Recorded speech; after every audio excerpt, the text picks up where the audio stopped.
রান্না। আসসালামু আলাইকুম। আজকে রান্না হবে চিংড়ি মাছ, লাউ লাউ দেওয়ার কড়া আলু কুচুই দিছি। এই রান্না হবে। রান্নার সরঞ্জাম সব কমপ্লিট। চিংড়ি মাছ ভাজবো বলে এই তেলটা গরম করতেছি। তেল হালকা গরম হয়ে গেছে।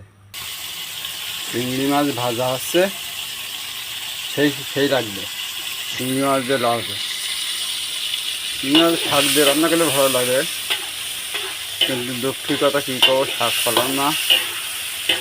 ওই চিংড়ি মাছ দিয়ে লাগবে।